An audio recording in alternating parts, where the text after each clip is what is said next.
Background to Silent Weapons for Quiet Wars, an Introduction Programming Manual, Operations Research Technical Manual, TW SW 7905.1.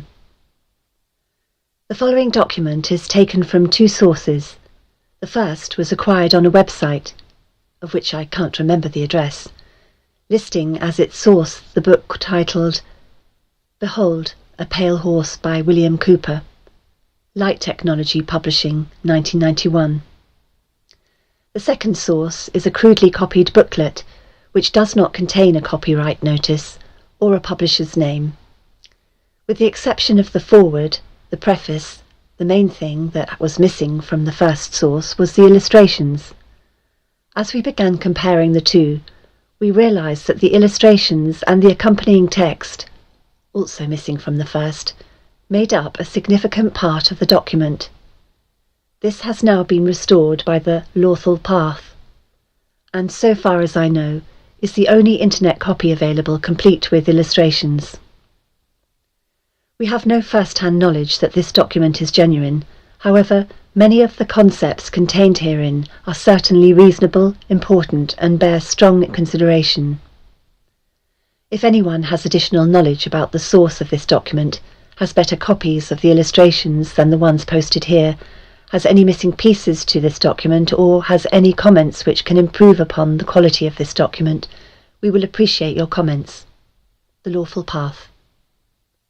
Forward to Silent Weapons for Quiet Wars. This manuscript was delivered to our offices by an unknown person. We did not steal the document, nor are we involved with any theft from the United States government, and we did not get the document by way of any dishonest methods. We feel that we are not endangering the national security by reproducing this document. Quite the contrary. It has been authenticated, and we feel that we are not only within our rights to publish it, but morally bound to do so. Regarding the training manual, you may have detected that we had to block out the marginal notes made by the selectee at the CIA Training Center, but I can assure you that the manual is authentic and was printed for the purpose of introducing the selectee to the conspiracy.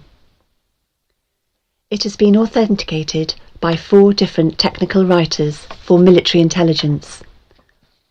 One such recently retired, who wants very much to have this manual distributed throughout the world, and one who is still employed as an electronics engineer by the federal government and has access to the entire series of training manuals. One was stationed in Hawaii and held the highest security clearance in the naval intelligence, and another who is now teaching at a university and has been working with the Central Intelligence Agency for a number of years and wants out before the axe falls on the conspirators. We believed that the entire world should know about this plan, so we distributed internationally 100 of these manuscripts to ask individuals at top-level positions their opinions. The consensus opinion was to distribute this to as many people as who wanted it, to the end that they would not only understand that war has been declared against them, but would be able to properly identify the true enemy to humanity. Delamere Duveras. Preface. Conspiracy theories are nothing new to history. Plots to kill Caesar and overthrow Rome abounded, for instance. However, it is seldom that concrete clues to such plots come to light and are generally known. Silent Weapons for Quiet Wars, an Introduction Programming Manual, was uncovered quite by accident on July the 7th, 1986, when an employee of Boeing Aircraft Company purchased a surplus IBM copier for scrap parts at a sale, and discovered inside details of a plan, hatched in the embryonic days of the Cold War, which called for control of the masses through manipulation of industry, people's pastimes, education, and political leanings. It called for a quiet revolution, putting brother against brother, and diverting the public's attention from what is really going on. The document you are about to read is reprinted in its virgin form, with diagrams as a touch of reality. Table of Contents. Forward, Preface, Security, Historical Introduction, Political Introduction, Energy, Descriptive Introduction of the Silent Weapon, Theoretical Introduction, General Energy Concepts, Mr. Rothschild's Energy Discovery, Apparent Capital as Paper Inductor, Breakthrough, Application in Economics, the Economic Model, Industrial Diagrams, 3 Industrial Classes, Aggregation, the E-Model, Economic Inductance, Inductive Factors to Consider, Translation, Time-Flow Relationships and Self-Destructive Oscillations, Industry Equivalent Circuits, Stages of Schematic Simplification, Generalization, Final Bill of Goods, the Technical Coefficients, the Household Industry, Household Models, Economic Shock Testing, Introduction to the Theory of Shock Testing, Example of Shock Testing, Introduction to Economic Amplifiers, Short List of Inputs, Short List of Outputs, Table of Strategies, Diversion, the Primary Strategy, Diversion Summary, Consent, the Primary Victory, Amplification Energy Sources, Logistics, the Artificial Womb, the Political Structure of a Nation, Dependency, Action Offence, Responsibility, Summary, System Analysis, the Draft, Enforcement. The following document, dated May 1979, was found on July the 7th, 1986, in an IBM copier that has been purchased at a surplus sale.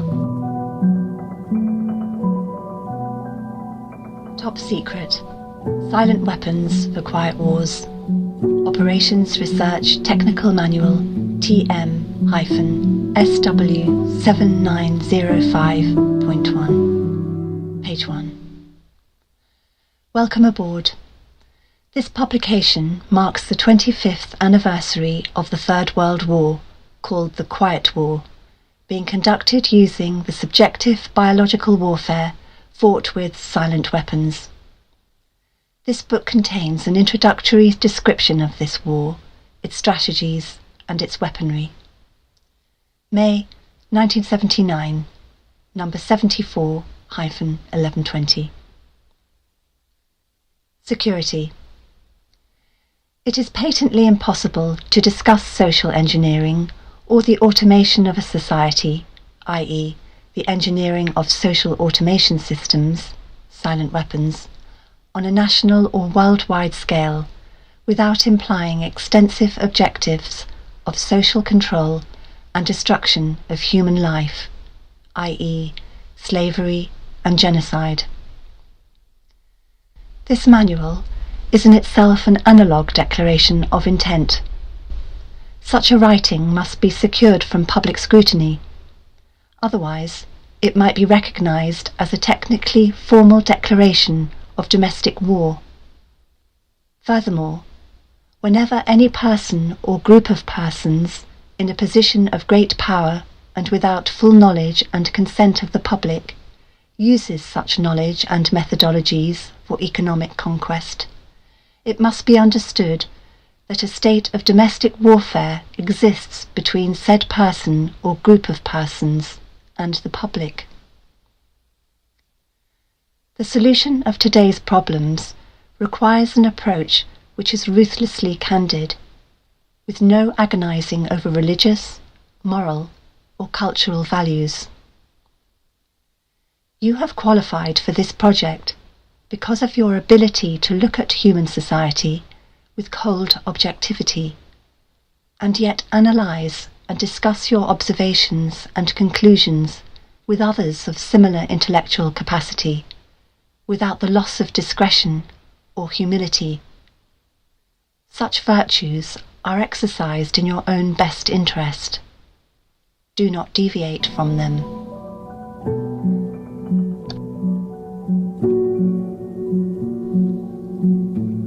Historical introduction.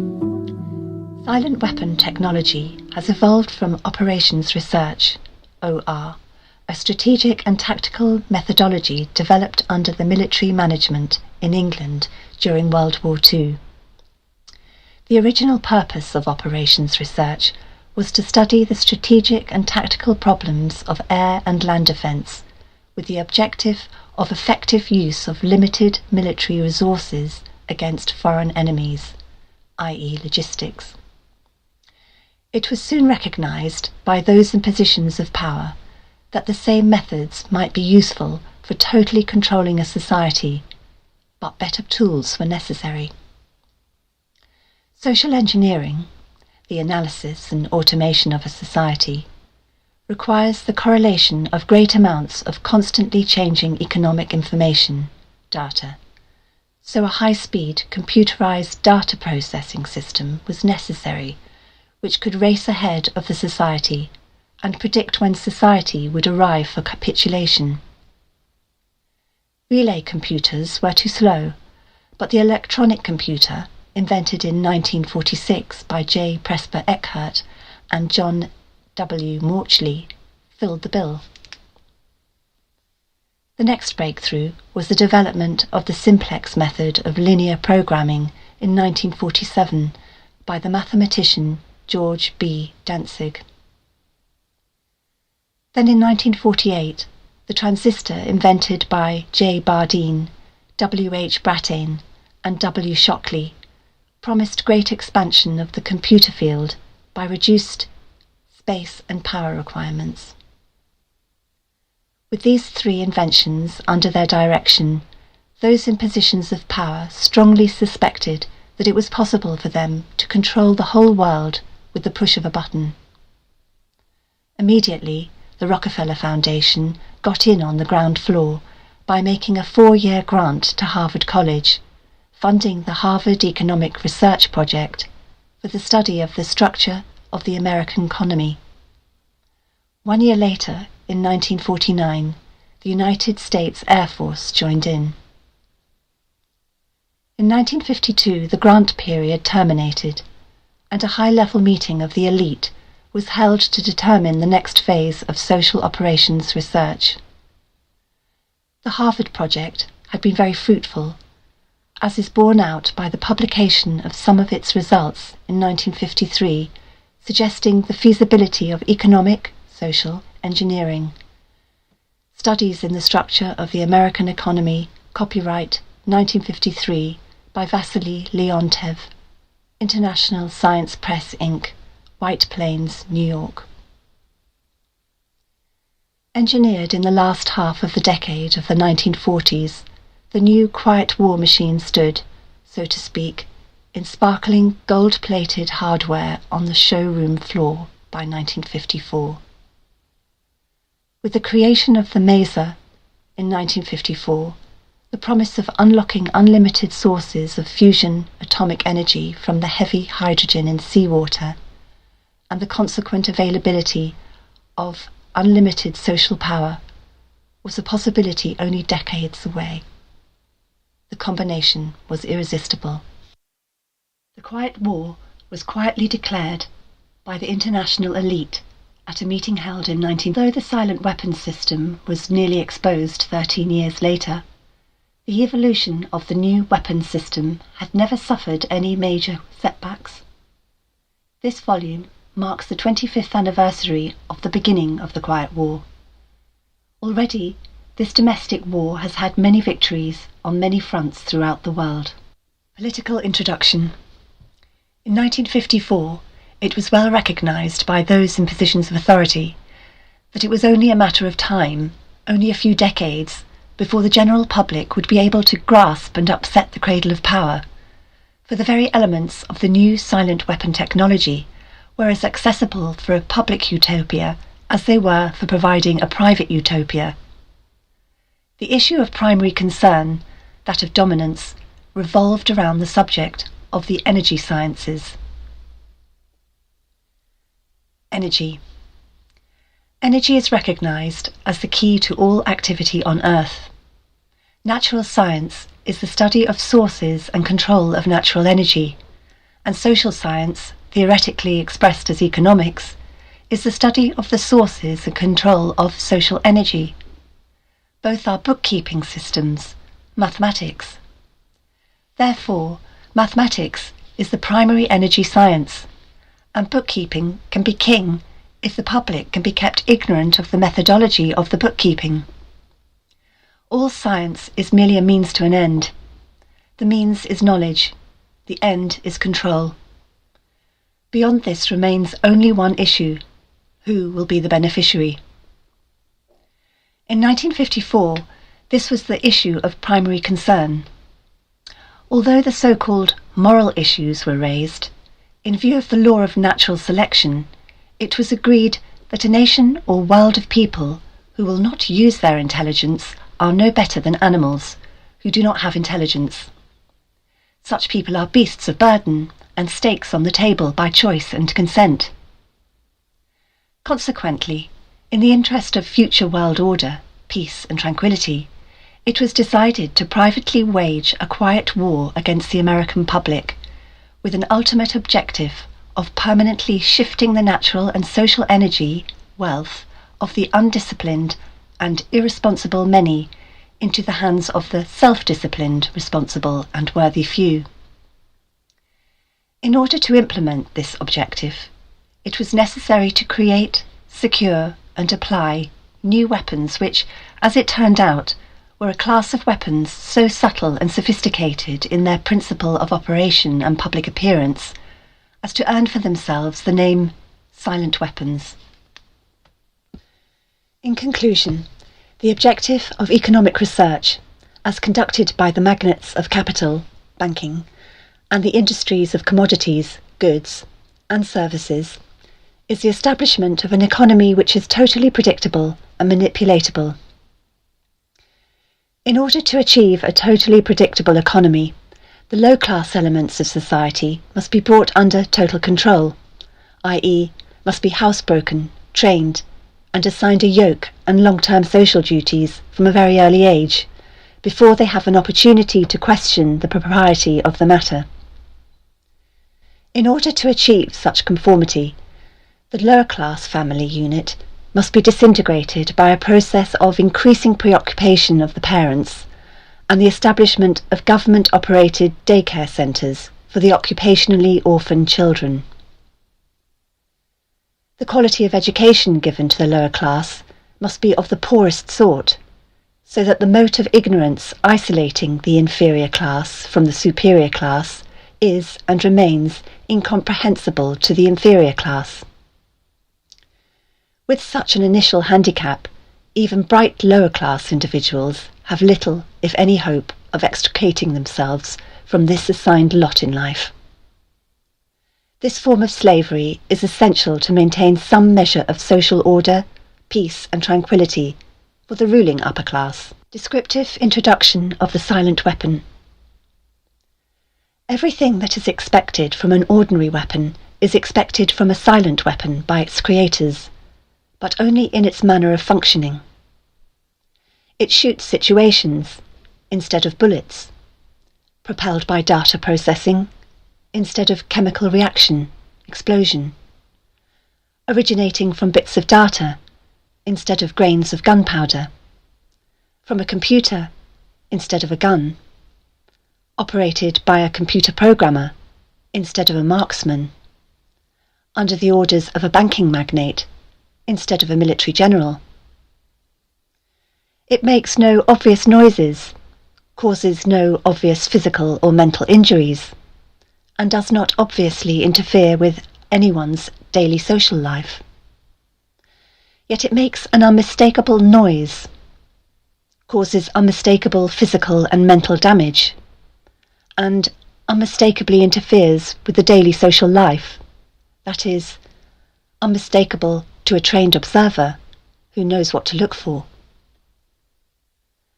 The public cannot comprehend this weapon, and therefore cannot believe that they are being attacked and subdued by a weapon. The public might instinctively feel that something is wrong, but that is because of the technical nature of the silent weapon. They cannot express their feeling in a rational way, or handle the problem with intelligence, Therefore, they do not know how to cry for help, and they do not know how to associate with others to defend themselves against it. When a silent weapon is applied gradually, the public adapts to its presence and learns to tolerate its encroachment on their lives until the pressure, psychological via economic, becomes too great and they crack up. Therefore, the silent weapon is a type of biological warfare. It attacks the vitality, options, and mobility of the individuals of a society by knowing, understanding, manipulating, and attacking their sources of natural and social energy and their physical, mental, and emotional strengths and weaknesses. Theoretical introduction. Give me control over a nation's currency, and I care not who makes its laws. Mayer Amschel Rothschild, 1743 to 1812. Today's silent weapons technology is an outgrowth of a simple idea discovered, succinctly expressed, and effectively applied by the quoted Mr. Mayer Amschel Rothschild. Mr. Rothschild discovered the missing passive component of economic theory known as economic inductance. He of course did not think of this discovery in these 20th century terms, and, to be sure, mathematical analysis had to wait for the Second Industrial Revolution, the rise of the theory of mechanics and electronics, and finally the invention of the electronic computer, before it could be effectively applied in the control of the world economy. General energy concepts. In the study of energy systems, there always appears three elementary concepts. These are potential energy, kinetic energy, and energy dissipation. And corresponding to these concepts, there are three idealized, essentially pure physical counterparts called passive components. 1.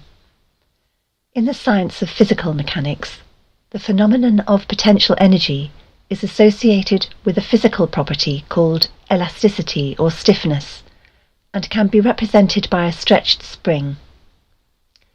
In electronic science, potential energy is stored in a capacitor instead of a spring. This property is called capacitance instead of elasticity or stiffness. 2. In the science of physical mechanics, the phenomenon of kinetic energy is associated with a physical property called inertia or mass, and can be represented by a mass or a flywheel in motion. In electronic science, kinetic energy is stored in an inductor, in a magnetic field, instead of a mass. This property is called inductance instead of inertia. 3. In the science of physical mechanics, the phenomenon of energy dissipation is associated with a physical property called friction or resistance, and can be represented by a dashpot or other device which converts energy into heat. In electronic science, dissipation of energy is performed by an element called either a resistor or a conductor. The term resistor being the one generally used to describe a more ideal device, e.g. wire, employed to convey electronic energy efficiently from one location to another. The property of a resistance or conductor is measured as either resistance or conductance reciprocals. In economics, these three energy concepts are associated with 1. Economic capacitance, capital, money, stock, inventory, investments in buildings and durables, etc. 2. Economic conductance, goods, product flow, coefficients. 3. Economic inductance, services, the influence of the population of industry on output. All the mathematical theory developed in the study of one energy system, e.g. mechanics, electronics, etc., can be immediately applied in the study of any other energy system, e.g. economics. Mr. Rothschild's energy discovery. What Mr. Rothschild had discovered was the basic principle of power, influence, and control over people as applied to economics. That principle is, when you assume the appearance of power, people soon give it to you. Mr. Rothschild had discovered that currency or deposit loan accounts had the required appearance of power that could be used to induce people, inductance, with people corresponding to a magnetic field, into surrendering their real wealth in exchange for a promise of greater wealth, instead of real compensation. They would put up real collateral in exchange for a loan of promissory notes. Mr. Rothschild found that he could issue more notes than he had backing for, so long as he had someone's stock of gold as a persuader to show his customers. Mr. Rothschild loaned his promissory notes to individuals and to governments. These would create overconfidence. Then he would make money scarce, tighten control of the system, and collect the collateral through the obligation of contracts. The cycle was then repeated. These pressures could be used to ignite a war. Then he would control the availability of currency to determine who would win the war. That government which agreed to give him control of its economic system got his support. Collection of debts was guaranteed by economic aid to the enemy of the debtor. The profit derived from this economic methodology made Mr. Rothschild all the more able to expand his wealth. He found that the public greed would allow currency to be printed by government order beyond the limits, inflation, of backing in precious metal or the production of goods and services. Apparent capital as paper inductor. In this structure, credit, presented as pure element called currency, has the appearance of capital but is in effect negative capital. Hence it has the appearance of service but is in fact indebtedness or debt. It is therefore an economic inductance instead of an economic capacitance, and if balanced in no other way, will be balanced by the negation of population, war, genocide. The total goods and services represent real capital called the gross national product, and currency may be printed up to this level and still represent economic capacitance. But currency printed beyond this level is subtractive, represents the introduction of economic inductance, and constitutes notes of indebtedness.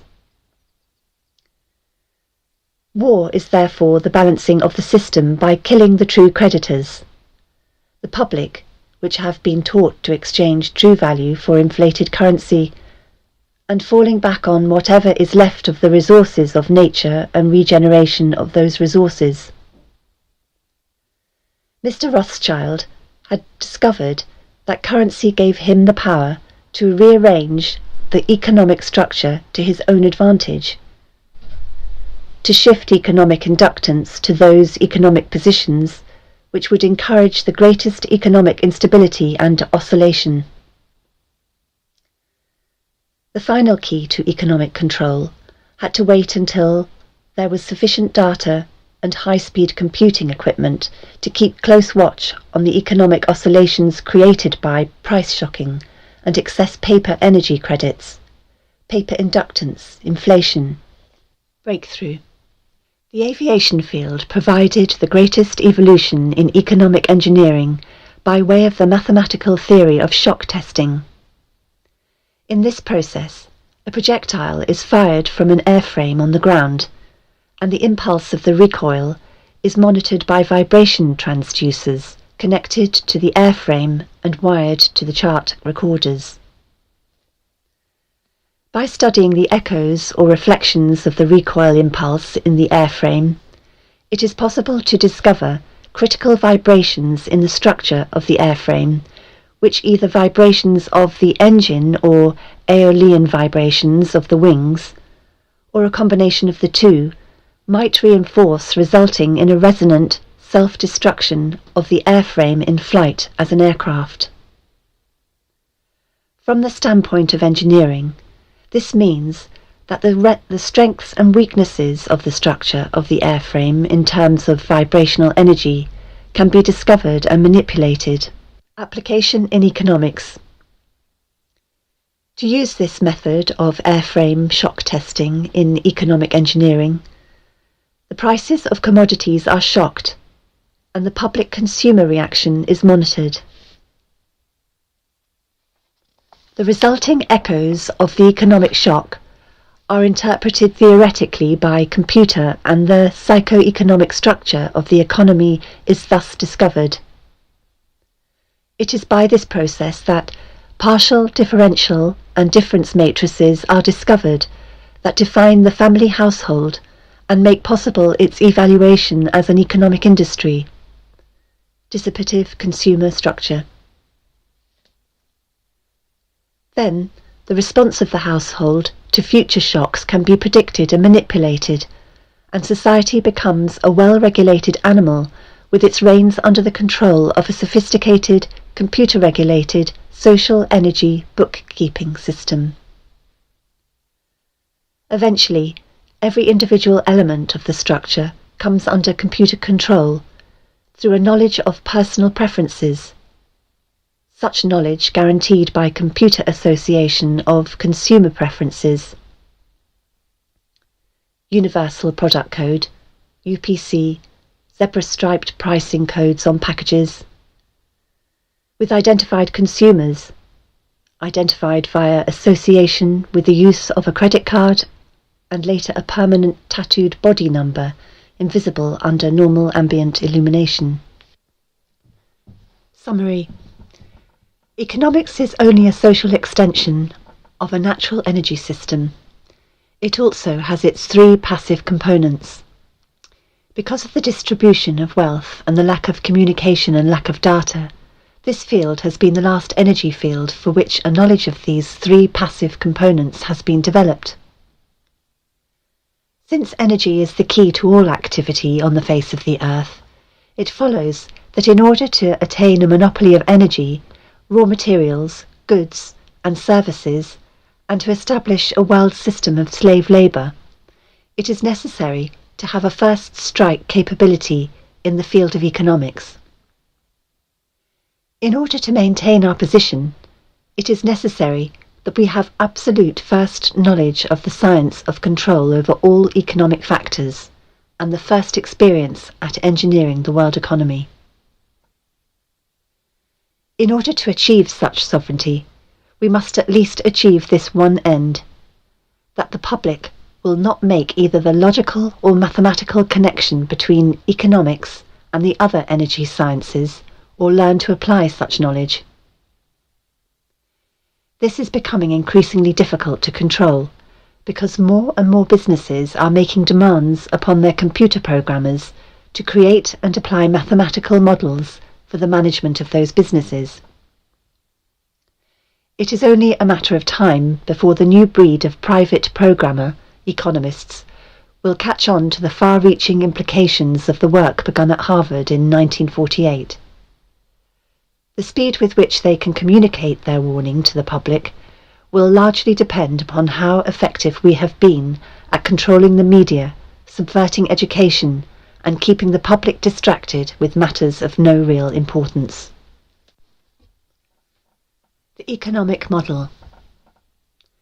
Economics, as a social energy science, has as a first objective the description of the complex way in which any given unit of resources is used to satisfy some economic want. Leontief, Matrix.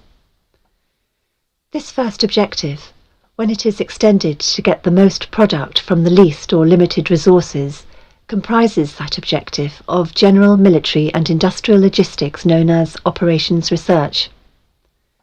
See Simplex method of linear programming. The Harvard Economic Research Project, 1948, was an extension of World War II operations research. Its purpose was to discover the science of controlling an economy. At first, the American economy, and then the world economy. It was felt that with sufficient mathematical foundation and data, it would be nearly as easy to predict and control the trend of an economy as to predict and control the trajectory of a projectile. Such has proven to be the case.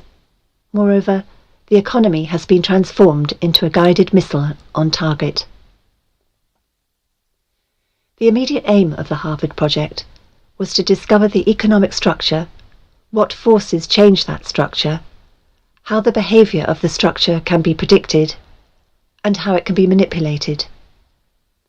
What was needed was a well-organised knowledge of the mathematical structures and interrelationships of investment, production, distribution, and consumption. To make a short story of it all, it was discovered that an economy obeyed the same laws as electricity, and that all of the mathematical theory and practical and computer know-how developed for the electronical field could be directly applied in the study of economics.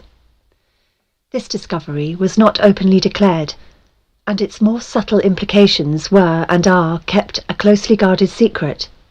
For example, that in an economic model, human life is measured in dollars, and that the electric spark generated when opening a switch connected to an active inductor is mathematically analogous to the initiation of war.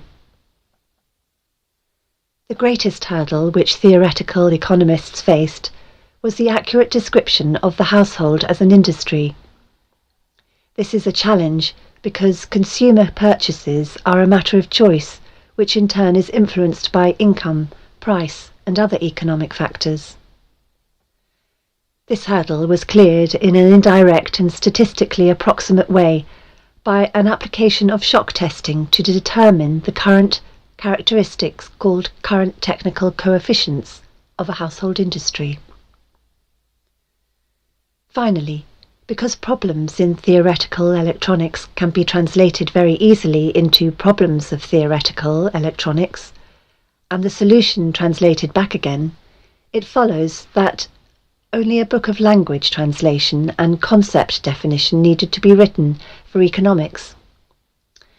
The remainder could be gotten from standard works on mathematics and electronics. This makes the publication of books on advanced economies unnecessary and greatly simplifies project security. Industrial diagrams. An ideal industry is defined as a device which receives value from other industries in several forms and converts them into one specific product for sales and distribution to other industries. It has several inputs and one output. What the public normally thinks of as one industry is really an industrial complex, where several industries under one roof produce one or more products. A pure, single-output industry can be represented oversimply by a circuit block as follows. See Diagram 1, page 13. A three-industry network can be diagrammed as follows. See Diagram 2, page 13. A node is a symbol of collection and distribution of flow. Node number 3 receives from industry number 3 and distributes to industries number 1 and number 3.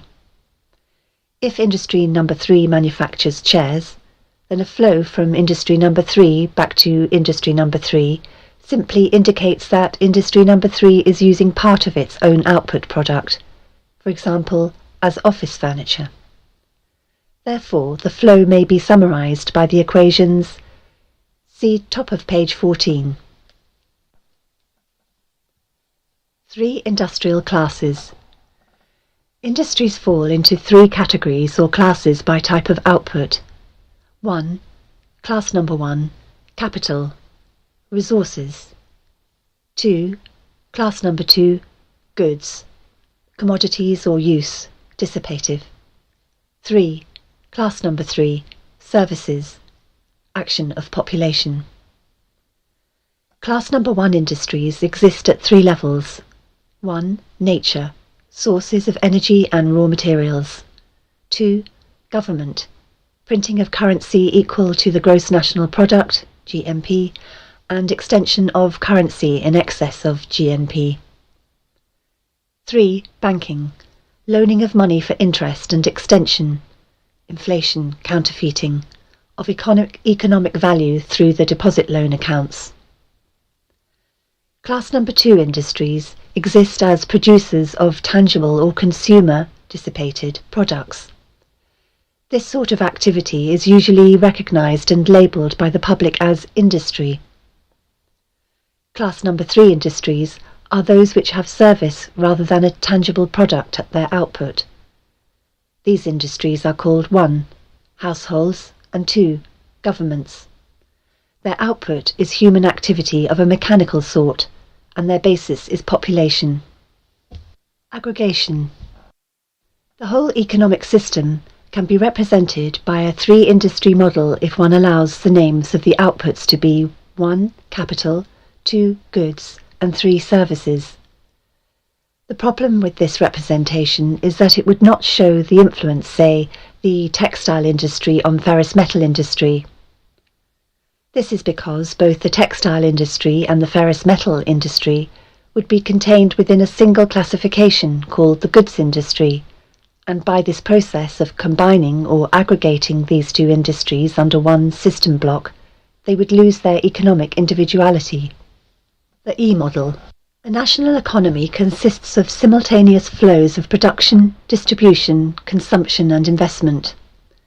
If all of these elements include labour and human functions are assigned a numerical value in like units of measure, say $1939, then this flow can be further represented by a current flow in an electronic circuit, and its behaviour can be predicted and manipulated with useful precision.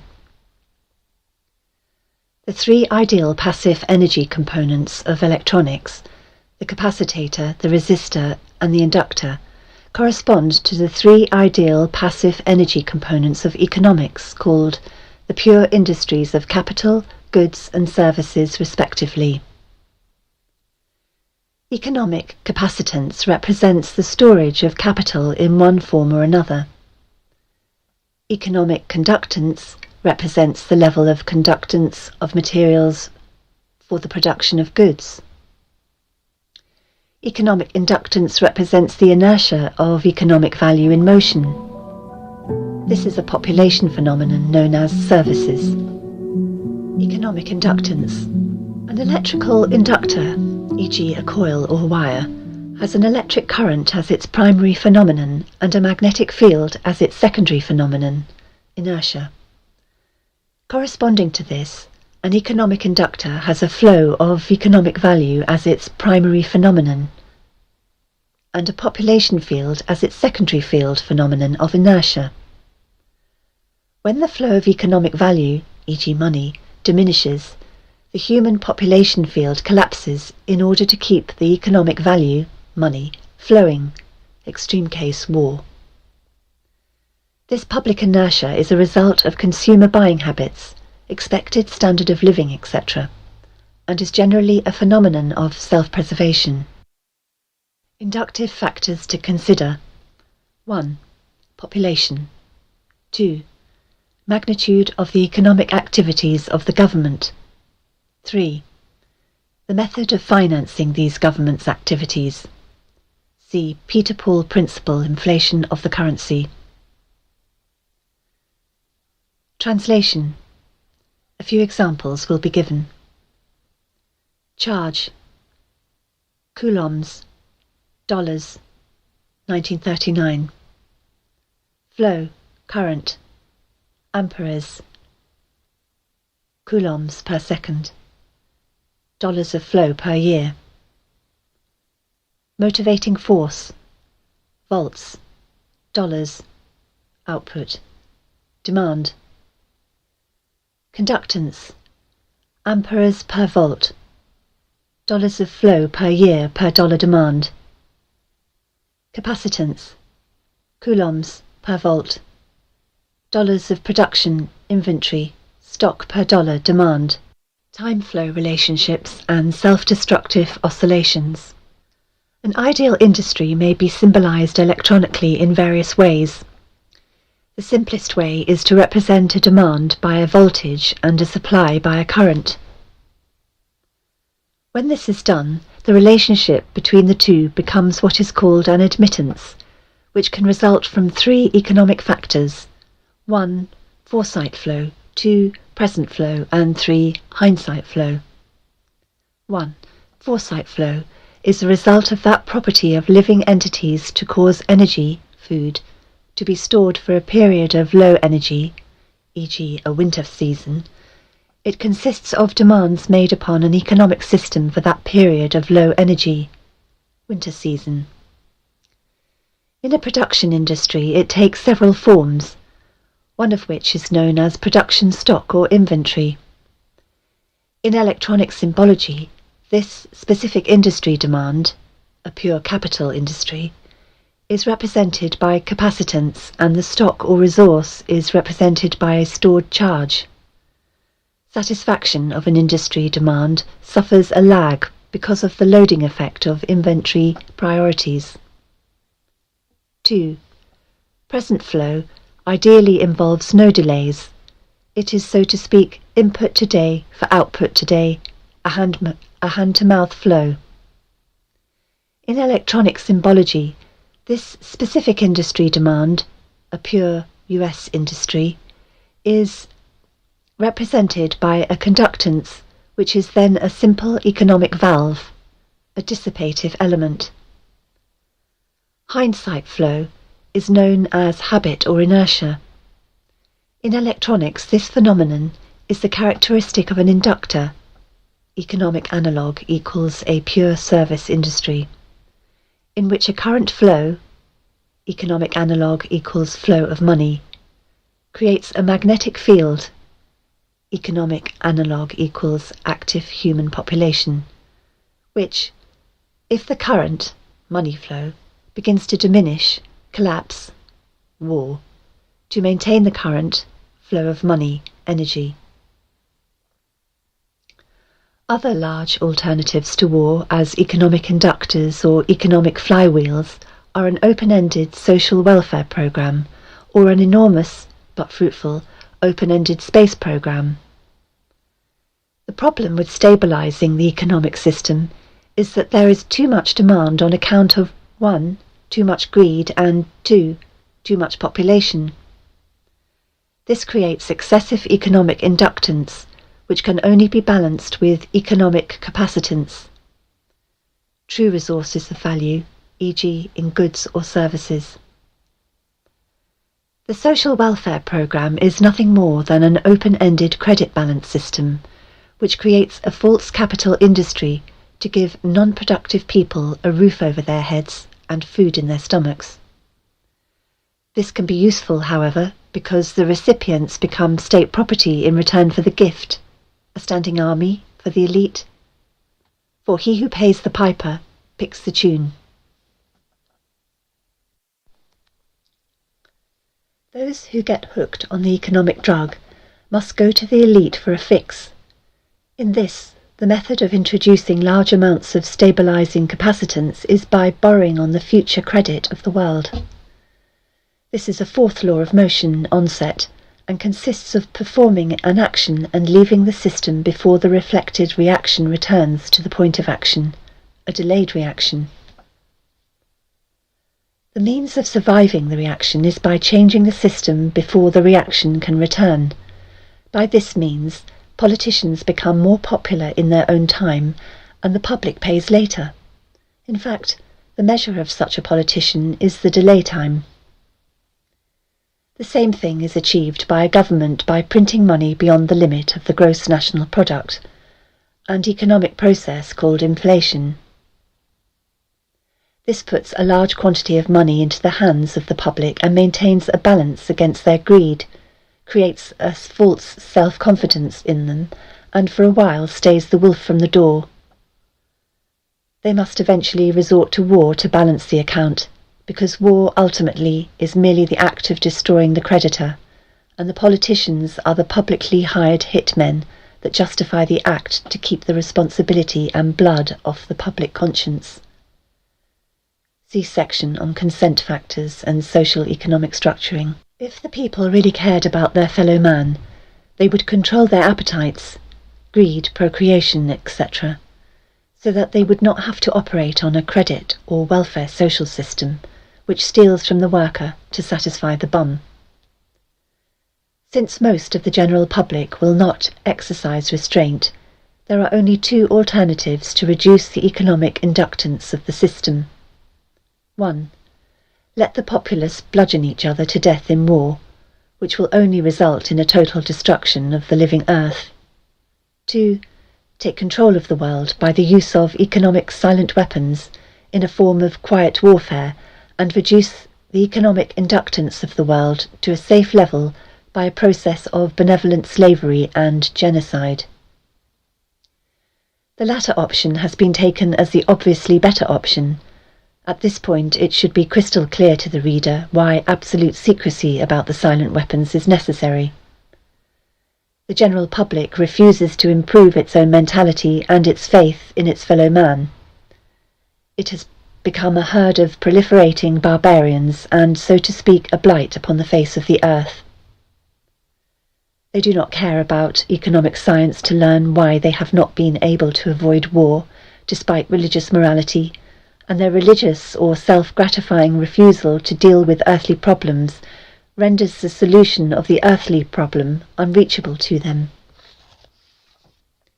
It is left to those few who are truly willing to think and survive as the fittest to survive, to solve the problem for themselves as the few who really care.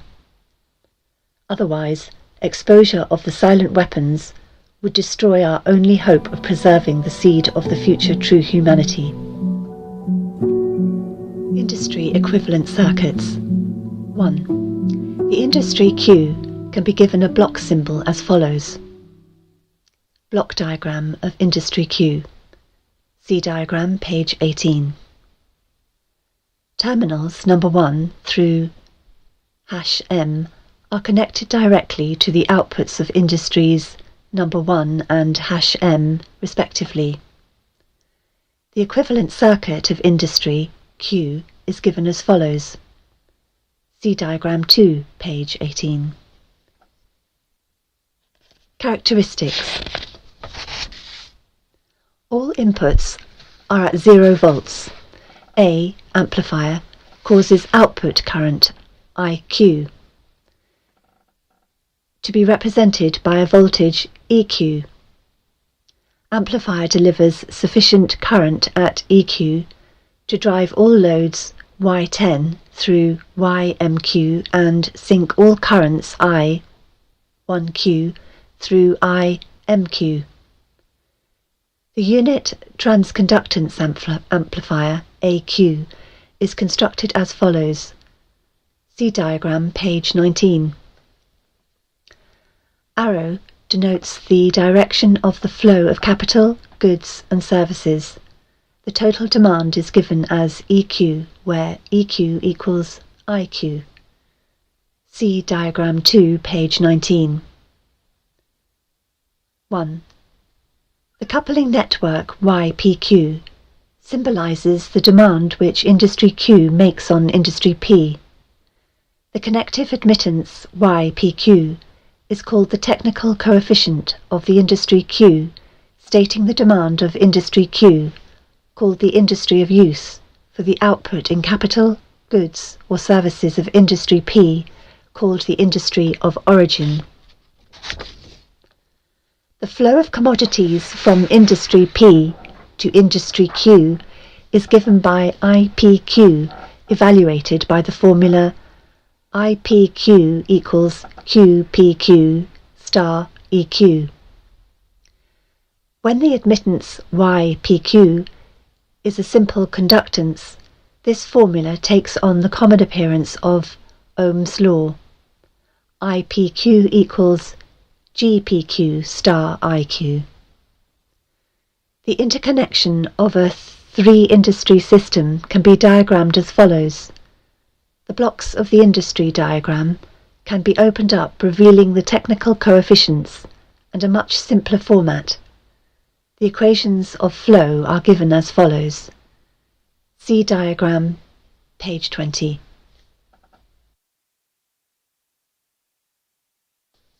Stages of schematic simplification.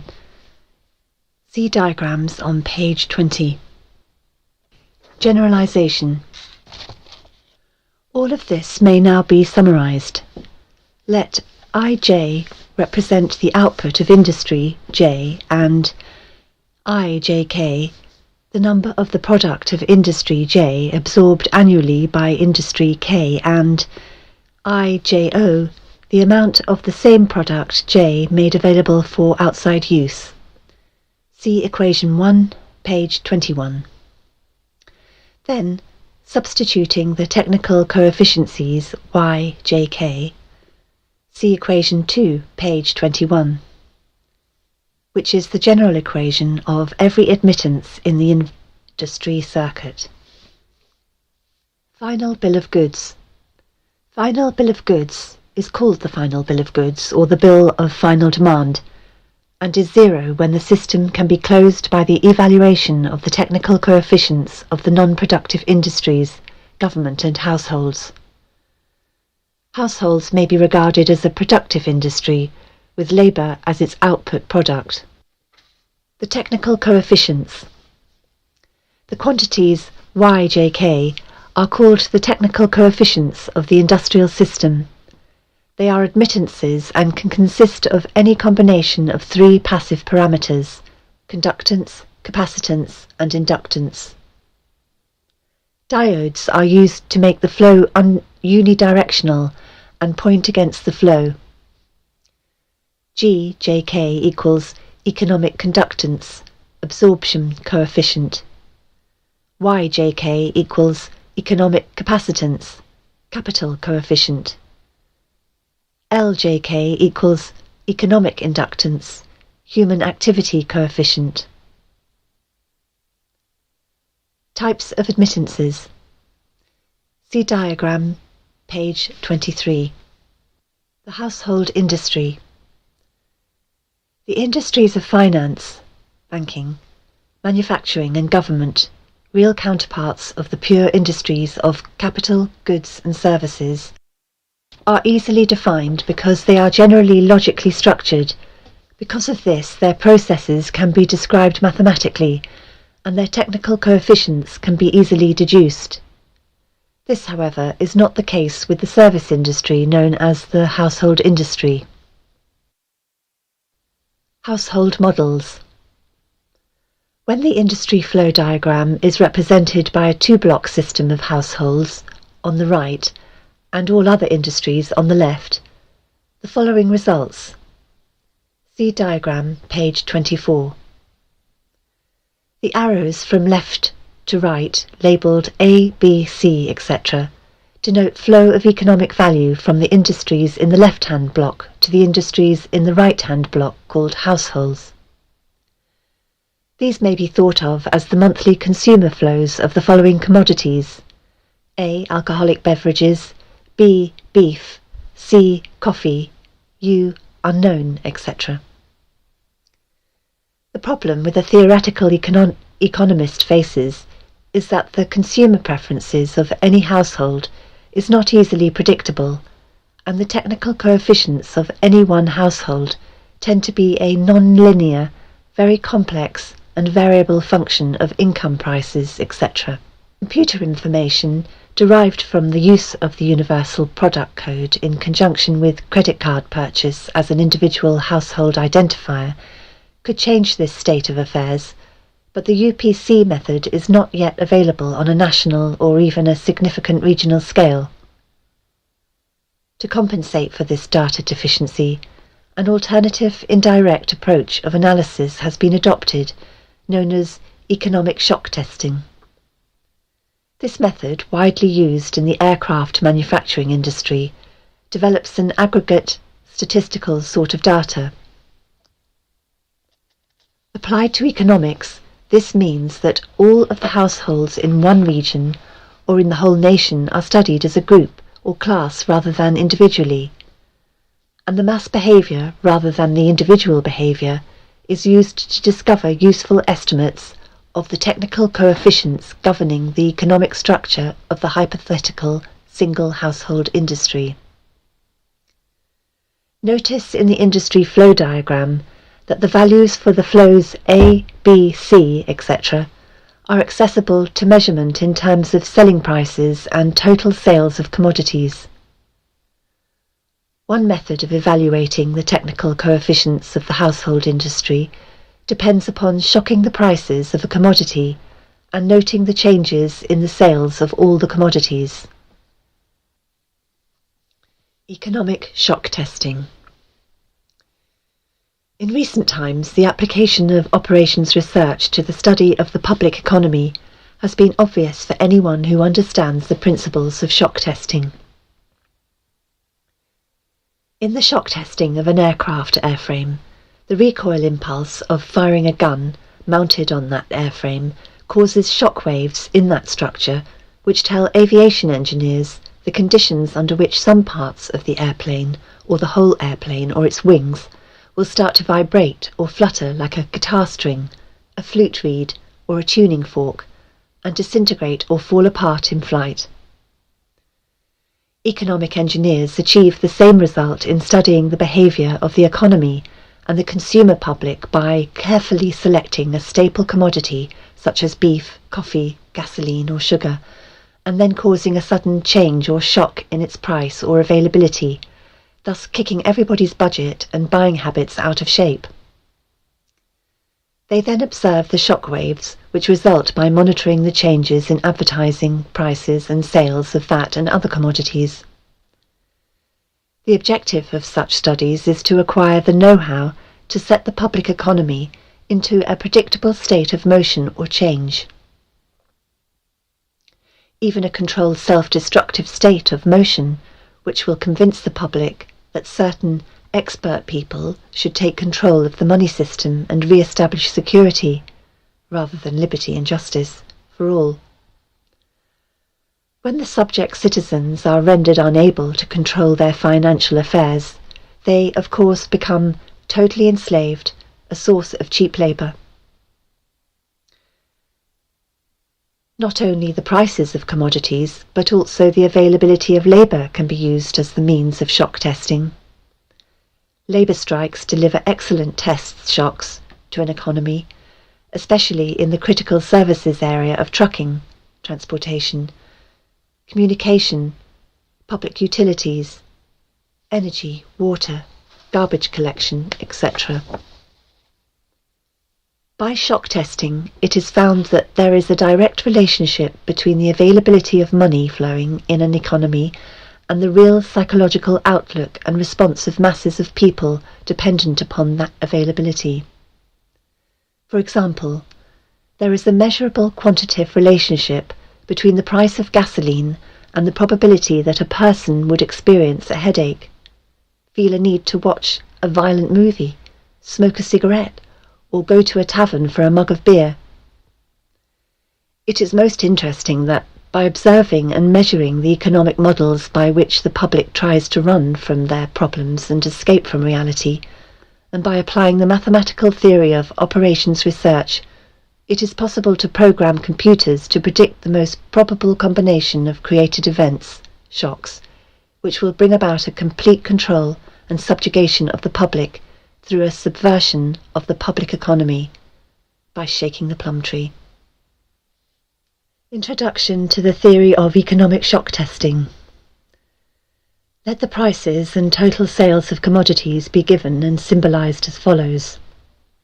See diagram 1, page 26. Commodities: alcoholic beverages, beef, coffee, gasoline, sugar, tobacco, unknown balance. Price function, total sales. 1. Let us assume a simple economic model in which the total number of important staple commodities are represented as beef, gasoline, and an aggregate of all other staple commodities, which we will call the hypothetical miscellaneous staple commodity, M. E.g., M is an aggregate of C, S, T, U, etc. Example of shock testing. Assume that the total sales P of petroleum products can be described by the linear function of the quantities B, G and M, which are functions of the prices of those respective commodities. See equation, page 27.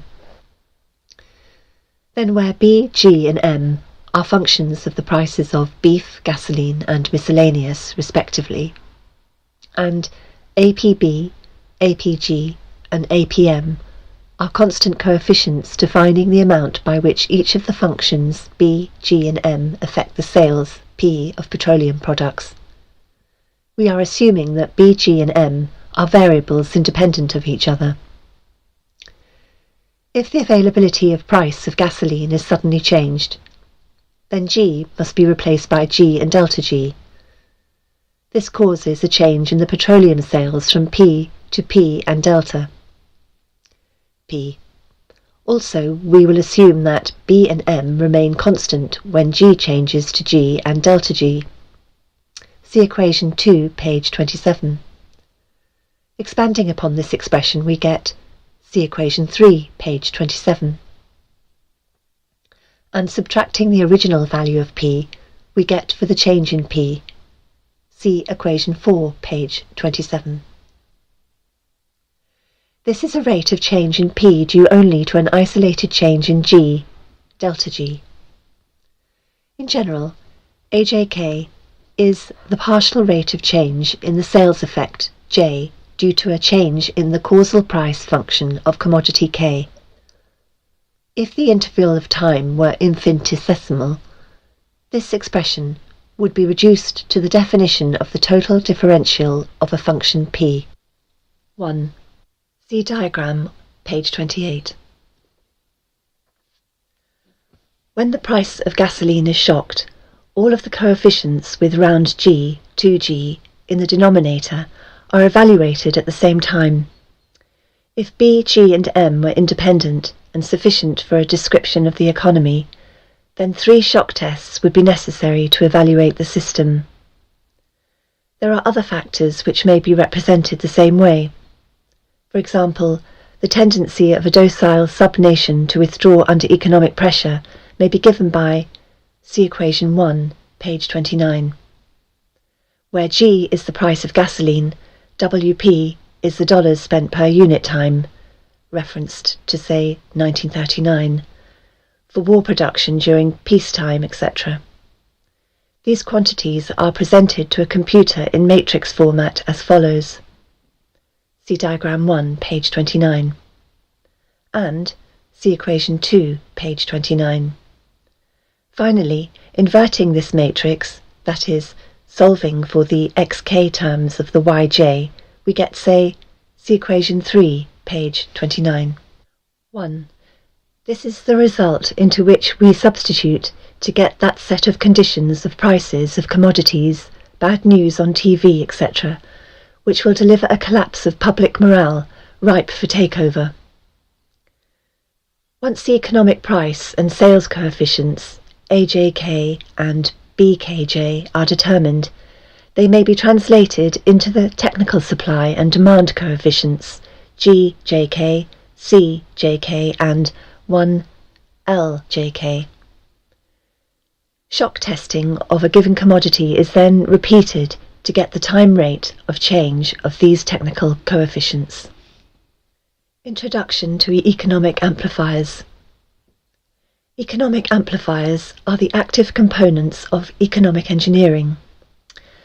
The basic characteristic of any amplifier, mechanical, electrical, or economic, is that it receives an input control signal and delivers energy from an independent energy source to a specified output terminal in a predictable relationship to that input control signal.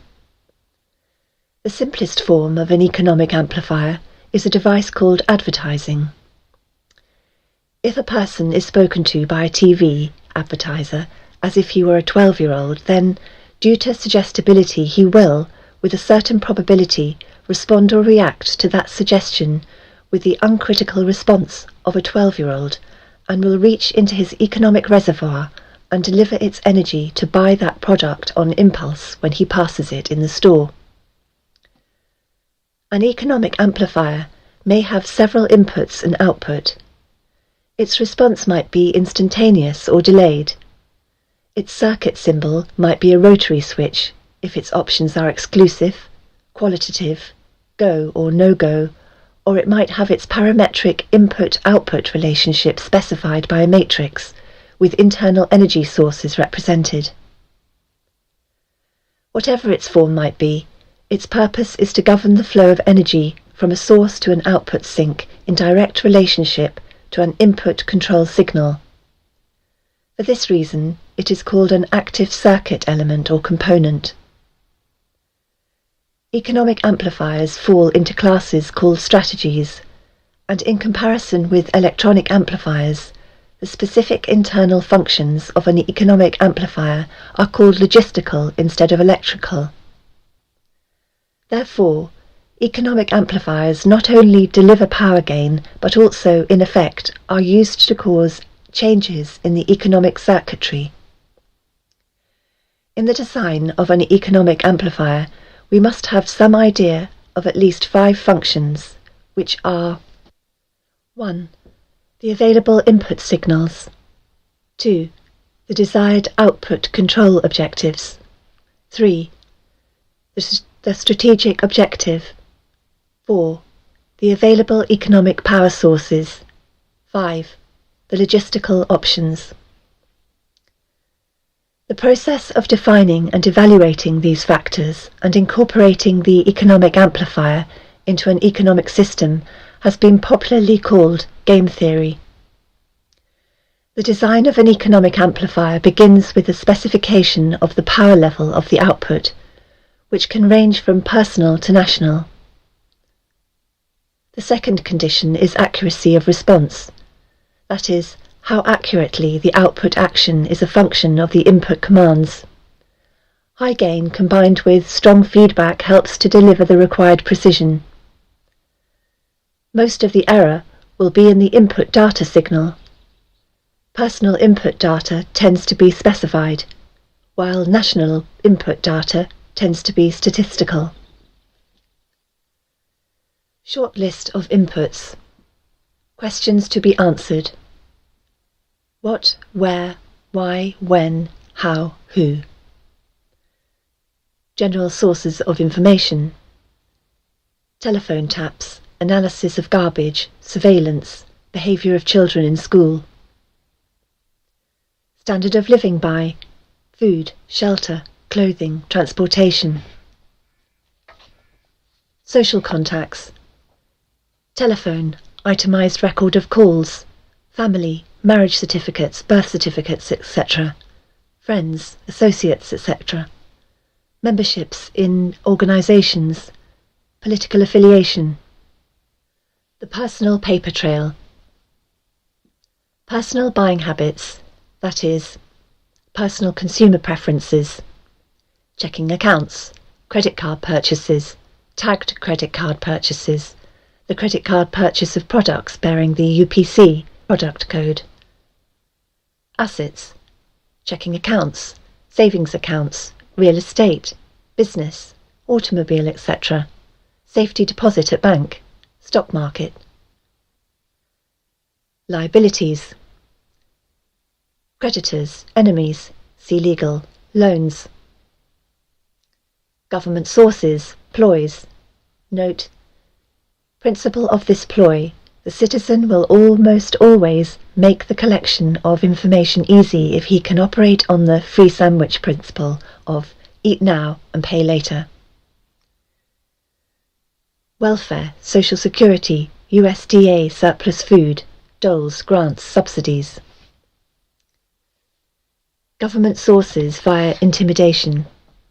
Internal Revenue Service, OSHA, Census, etc. Other government sources, surveillance of US mail. Habit patterns, programming. Strengths and weaknesses. Activities, sports hobbies, etc. See legal, fear, anger, etc. Crime record. Hospital records, drug sensitivities, reaction to pain, etc.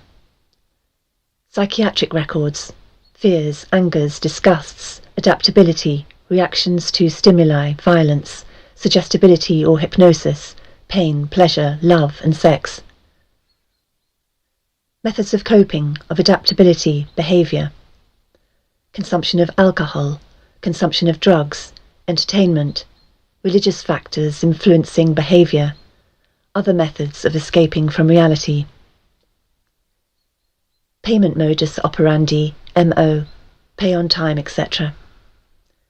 Payment of telephone bills, energy purchases, water purchases, repayment of loans, house repayments, automobile payments, payments on credit cards. Political sensitivity, beliefs, contacts, position, strengths, weaknesses, projects, activities. Legal inputs, behavioural control, excuses for investigation, search, arrest or employment of force to modify behaviour. Court records, police records, NCIC, driving record, reports made to police, insurance information, anti-establishment acquaintances. National input information. 1. Business sources, via IRS, etc. Prices of commodities, sales, investments in stocks, inventory, production tools and machinery, buildings and improvements, the stock market. Banks and credit bureaus. Credit information, payment information. Miscellaneous sources, polls and surveys, publications, telephone records, energy and utility purchases. Short list of outputs.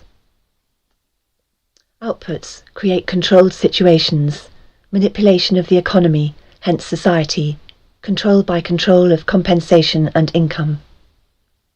Sequence. 10. Allocates opportunities. 11. Destroys opportunities. 12. Controls the economic environment. 13. Controls the availability of raw materials. 14. Controls capital.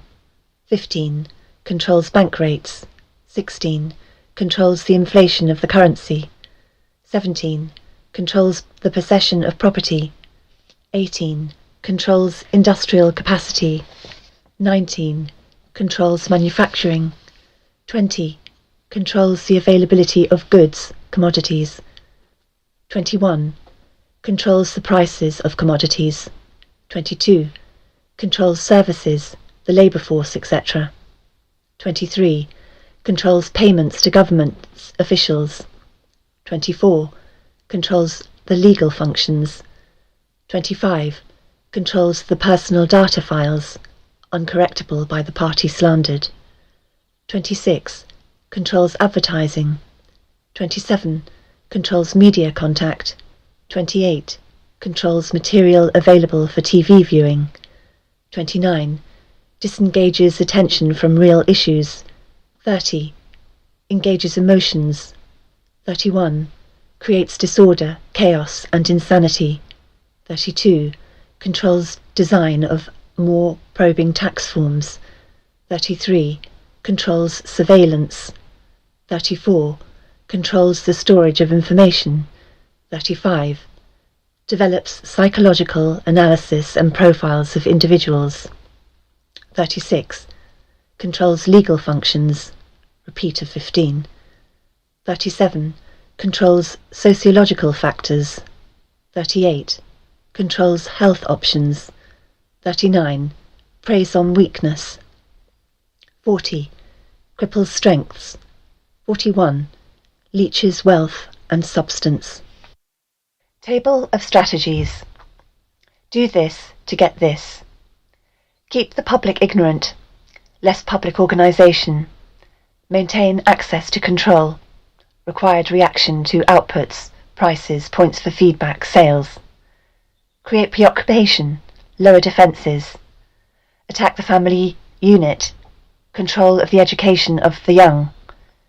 Give less cash and more self-indulgence and more data, credit and doles. Attack the privacy of the church. Destroy faith in this sort of government. Social conformity. Computer programming simplicity. Minimise the tax protest. Maximise economic data. Minimum enforcement problems. Stabilise the consent. simplicity coefficients, tighten control of variables, simpler computer input data, greater predictability, establish boundary conditions, equations, problem simplicity, solutions of differential and difference, proper timing, less data shift and blurring, maximize control, minimum resistance to control, collapse of currency, destroy the faith of the American people in each other. Diversion, the primary strategy. Experience has proven that the simplest method of securing a silent weapon and gaining control of the public is to keep the public undisciplined and ignorant of the basic system principles on the one hand, while keeping them confused, disorganized and distracted with matters of no real importance on the other hand. This is achieved by disengaging their minds, sabotaging their mental activities, providing low-quality program of public education in mathematics, logic, systems design and economics, and discouraging technical creativity, engaging their emotions, increasing their self-indulgence and their indulgence in emotional and physical activities by unrelenting emotional affrontations and attacks, mental and emotional rape, by way of constant barrage of sex, violence and wars in the media, especially the TV and the newspapers, giving them what they desire in excess, junk food for thought, and depriving them of what they really need.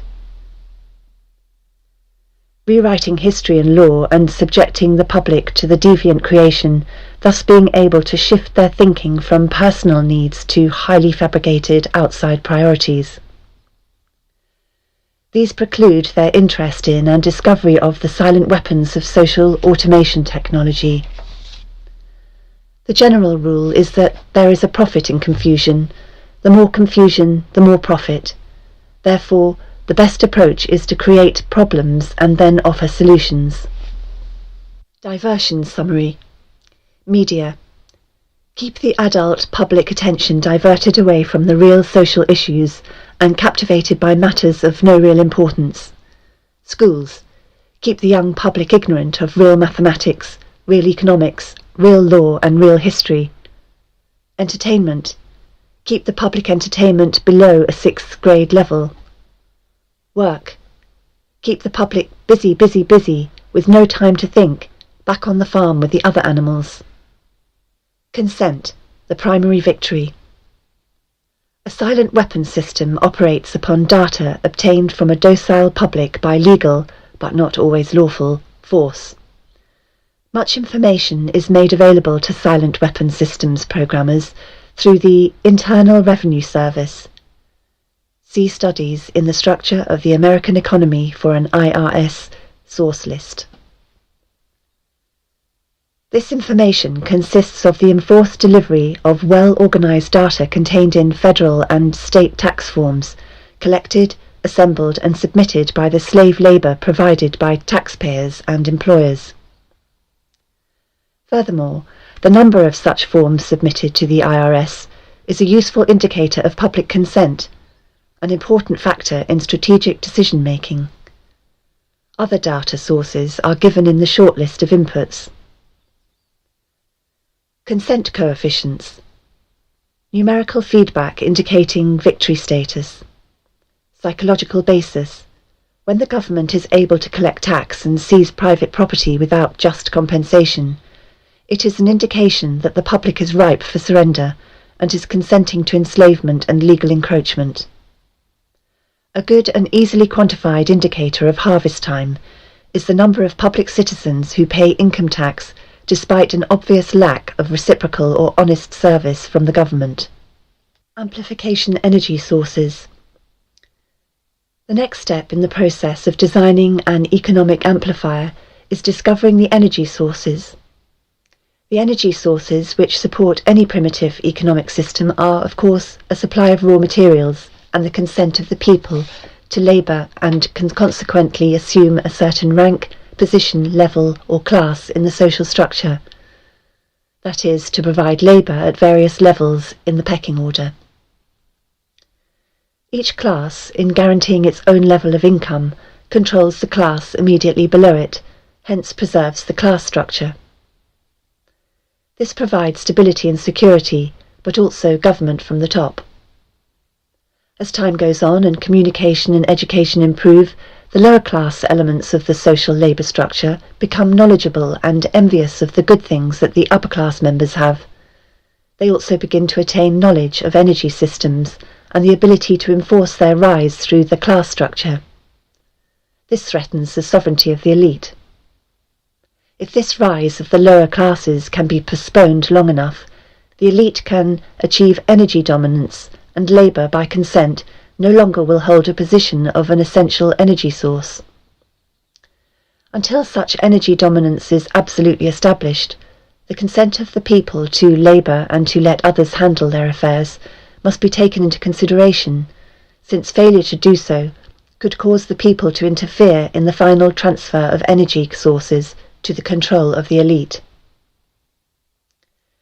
It is essential to recognise that at this time, public consent is still an essential key to the release of energy in the process of economic amplification. Therefore, consent as energy release mechanism will now be considered. Logistics. The successful application of a strategy requires a careful study of inputs, outputs, the strategy connecting the inputs and the outputs, and the available energy sources to fuel the strategy. This is called logistics. A logistical problem is studied at the elementary level first, and then levels of greater complexity are studied as a synthesis of elementary factors. This means that a given system is analysed, that is, broken down into its subsystems, and these in turn are analysed, until by this process one arrives at the logistical atom, the individual. This is where the process of synthesis properly begins, at the time of birth of the individual. The artificial womb. From the time a person leaves its mother's womb, its every effort is directed toward building, maintaining, and withdrawing into artificial wombs various sorts of substitute protective devices or shells. The objective of these artificial wombs is to provide a stable environment for both stable and unstable activity, to provide a shelter for the evolutionary processes of growth and maturity, that is, survival, to provide security for freedom, and to provide defensive protection for offensive activity. This is equally true of both the general public and the elite. However, there is a definite difference in the way each of these classes go about the solution of problems. The political structure of a nation, dependency. The primary reason why the individual citizens of a country create a political structure is a subconscious wish or desire to perpetuate their own dependency relationship of childhood. Simply put, they want a human god to eliminate all risk from their life, pat them on the head, kiss their bruises, put a chicken on every dinner table, clothe their bodies, tuck them into bed at night, and tell them that everything will be all right when they wake up in the morning. This public demand is incredible, so the human god, the politician, meets incredibility with incredibility by promising the world and delivering nothing. So who is the bigger liar, the public or the godfather? This public behaviour is surrender born of fear, laziness and expediency. It is the basis of the welfare state as a strategic weapon useful against a disgusting public. Action, offence. Most people want to be able to subdue and or kill other human beings which disturb their daily lives, but they do not want to have to cope with the moral and religious issues which such an overt act on their part might raise. Therefore, they assign the dirty work to others, including their own children, so as to keep the blood off their own hands. They rave about the human treatment of animals and then sit down to a delicious hamburger from a whitewashed slaughterhouse down the street and out of sight. But even more hypocritical, they pay taxes to finance a professional association of hitmen, collectively called politicians, and then complain about corruption in government. Responsibility. Again, most people want to be free to do the things, to explore, etc., but they are afraid to fail. The fear of failure is manifested in irresponsibility and especially in delegating those personal responsibilities to others where success is uncertain or carries possible or created liabilities, law, which the person is not prepared to accept. They want authority, root word author, but they will not accept responsibility or liability, so they hire politicians. Summary. The people hire the politicians so that the people can obtain security without managing it, obtain action without thinking about it, inflict theft, injury and death upon others without having to contemplate either life or death, avoid responsibility for their own intentions, obtain the benefits of reality and science without exerting themselves in the discipline of facing or learning either of these things. They give the politicians the power to create and manage a war machine to provide for the survival of the nation womb, prevent encroachment of anything upon the nation womb, destroy the enemy who threatens the nation womb, destroy those citizens of their own country who do not conform for the sake of stability of the nation womb. Politicians hold many quasi-military jobs, the lowest being the police, which are soldiers, the attorneys and the CPAs next, who are spies and saboteurs, licensed, and the judges who shout orders and run the closed union military shop for whatever the market will bear. The generals are industrialists. The presidential level of commander-in-chief is shared by the international bankers. The people know that they have created this farce and financed it with their own taxes, consent, but they would rather knuckle under than be the hypocrite. Thus a nation becomes divided into two very distinct parts, a docile sub-nation, great silent majority, and a political sub-nation. The political sub-nation remains attached to the docile sub-nation, tolerates it, and leeches its substance until it grows strong enough to detach itself and then devour its parent. System analysis. In order to make meaningful computerized economic decisions about war, the primary economic flywheel, it is necessary to assign concrete logistical values to each element of the war structure, personnel and material alike. This process begins with a clear and candid description of the subsystems of such a structure. The draft, as military service. Few efforts of human behaviour modification are more remarkable or more effective than that of the socio-military institution known as the draft. A primary purpose of a draft or other such institution is to instill, by intimidation, in young males of a society the uncritical conviction that the government is omnipotent. He is soon taught that a prayer is slow to reverse what a bullet can do in an instant. Thus, a man trained in a religious environment for 18 years of his life can, by this instrument of the government, be broken down, be purged of his fantasies and delusions in a matter of mere months. Once that conviction is instilled, all else becomes easy to instill. Even more interesting is the process by which a young man's parents, who purportedly love him, can be induced to send him off to war to his death. Although the scope of this work will not allow this matter to be expanded in full detail, nevertheless, a coarse overview will be possible and can serve to reveal those factors which must be included in some numerical form in a computer analysis of social and war systems. We begin with a tentative definition of the draft. 2. The draft, selective service, etc., is an institution of compulsory collective sacrifice and slavery, devised by the middle-aged and elderly for the purpose of pressing the young into doing the public dirty work. It further serves to make the youth as guilty as the elders, thus making criticism of the elders by the youth less likely, generational stabilizer. It is marketed and sold to the public under the label of patriotic equals national service. Once a candid economic definition of the draft is achieved, that definition is used to outline the boundaries of a structure called a human value system, which in turn is translated into the terms of game theory.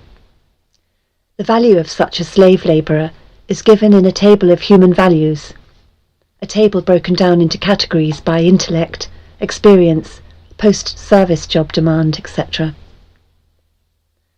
Some of these categories are ordinary and can be tentatively evaluated in terms of the value of certain jobs for which a known fee exists. Some jobs are harder to value because they are unique to the demands of social subversion. For an extreme example, the value of a mother's instruction to her daughter, causing that daughter to put certain behavioural demands upon a future husband 10 or 15 years hence, thus by suppressing his resistance to a perversion of a government, making it easier for a banking cartel to buy the state of New York in, say, 20 years. Such a problem leans heavily upon the observations and data of wartime espionage and many types of psychological testing. But crude mathematical models, algorithms, etc., can be devised, if not to predict, at least to predeterminate these events with maximum certainty. What does not exist by natural cooperation is thus enhanced by calculated compulsion. Human beings are machines, levers, which may be grasped and turned, and there is little real difference between automating a society and automating a shoe factory. These derived values are variable. It is necessary to use a current table of human values for computer analysis. These values are given in true measure rather than US dollars, since the latter is unstable, being presently inflated beyond the production of national goods and services, so as to give the economy a false kinetic energy. Paper inductance. The silver value is stable, it being possible to buy the same amount with a gram of silver today as it could be bought in 1920. Human value measured in silver units changes slightly due to changes in production technology. Enforcement 1. Factor 1. As in every social system approach, stability is achieved only by understanding and accounting for human nature, action-reaction patterns. A failure to do so can be and usually is disastrous. As in other human social schemes, one form or another of intimidation or incentive is essential to the success of the draft. Physical principles of action and reaction must be applied to both internal and external subsystems. To secure the draft, individual brainwashing, programming, and both the family unit and the peer group must be engaged and brought under control. Factor 2. Father. The man of the household must be housebroken to ensure that Junior will grow up with the right social training and attitudes. The advertising media, etc., are engaged to see to it that father-to-be is pussy-whipped before or by the time he is married. He is taught that he either conforms to the social notch cut out for him, or his sex life will be hobbled and his tender companionship will be zero. He is made to see that women demand security more than logical, principled, or honourable behaviour. By the time his son goes to war, father, with jelly for a backbone, will slam a gun into Junior's hand before father will risk the censure of his peers, or make a hypocrite of himself by crossing the investment he has in his own personal opinion or self-esteem. Junior will go to war, or father will be embarrassed, so Junior will go to war, the true purpose notwithstanding. Factor 3. Mother. The female element of human society is ruled by emotion first and logic second. In the battle between logic and imagination, imagination always wins.